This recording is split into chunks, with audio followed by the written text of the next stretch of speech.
Jabberwocky. Jabberwocky. What the hell were you thinking?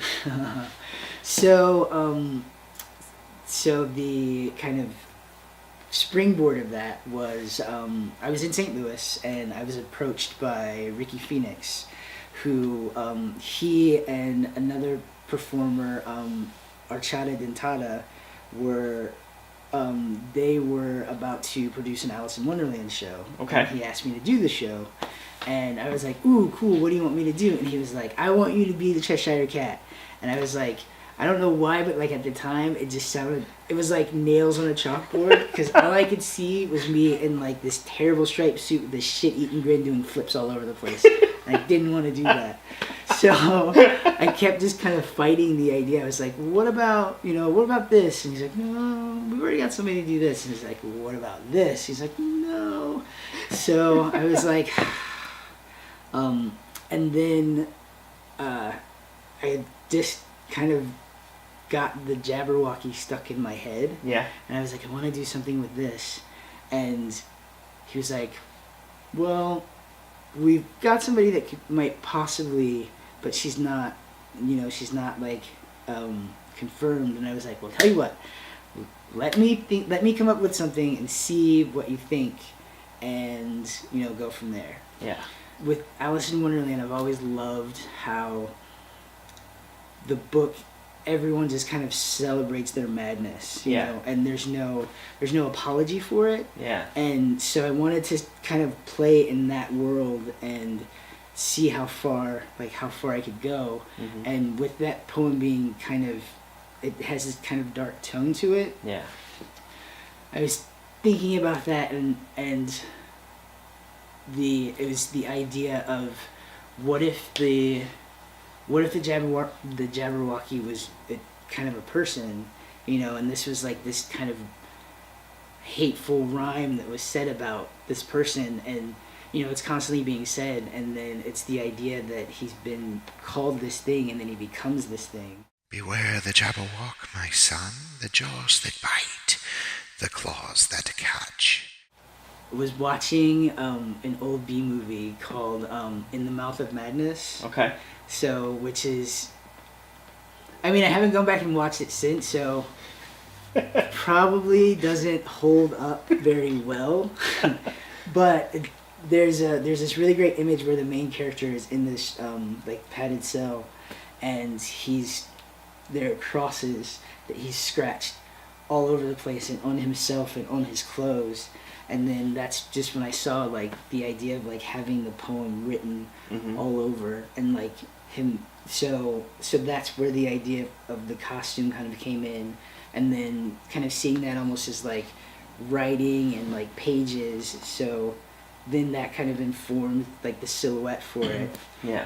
Like there was a kind of cathartic level to it too. This was before I went king, and so I was doing this act, and like this was kind of, in some ways when I was performing it, it was like I was almost kind of like living that character, because I was like constantly being told like, oh, why don't you try this, or why don't you try this, and all of that was on me, and then just kind of like shedding that, and then just kind of becoming the monster. And hast thou slain the Jabberwock? Come to my arms, my beamish boy. Oh, frab joyous day, Calloo, Calais. Each chortled in his joy. So the year after I won and I was going to do my step down, like I couldn't imagine doing anything else, because I was like, this act is probably, at that time, like my purest like act that was like 100% like me at my artistic like loudest. For a while, like that was kind of, because that was kind of the one I was like feeling, and like luckily I got a chance to take that one to New Zealand and did it we had a New Zealand tour, so I took that as one of my acts, and then I've been able to do it in Vancouver and like New York at the like the big Nerdless festival there, and kind of just all over, and I think that it resonates with the kind of the nerdlesque community. Yeah.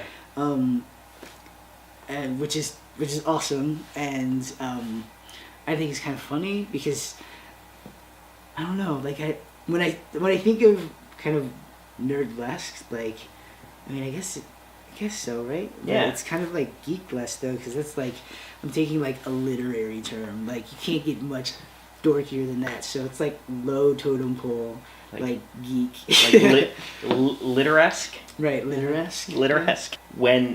When you did the step down act, there was the big graphic display behind you with the poem and then the words and everything. Is that the truest incarnation of the act? Yes. Using graphics and Yeah, so that actually came about the Martinets again. So Mattie Martinet, I talked to him kind of about. I threw some ideas about doing some sort of a book, and so that and coming out of it, and then he had suggested creating like the visual and the graphics and everything, and I was like, oh yeah, that would be really cool. Do you know anyone who could do that? And he was like, yeah, give me an hour. And then he's like, and then he's like, what do you think of this? And I was like, you're a genius. So that's how that came to be. And then the platform that I'm on, the reason, so the projection screen is higher, but the way that the video works, like I have to be level with it. So they're like, oh, we'll just put you on a riser. So I was like, okay. And then, so if you watch in the video, like, I'm glad that my mouth is covered, because as I'm coming down the stairs, all I'm saying is like, pray to, just don't fall. Just go slow, don't fall, please. So, do you notice a difference, like, if with the crowds you perform it for? Are there some that it just, like, doesn't resonate with at all? Bachelorettes, okay. Nope. What is he doing? Like, is that Spider-Man? I'm really confused, and this music is super scary.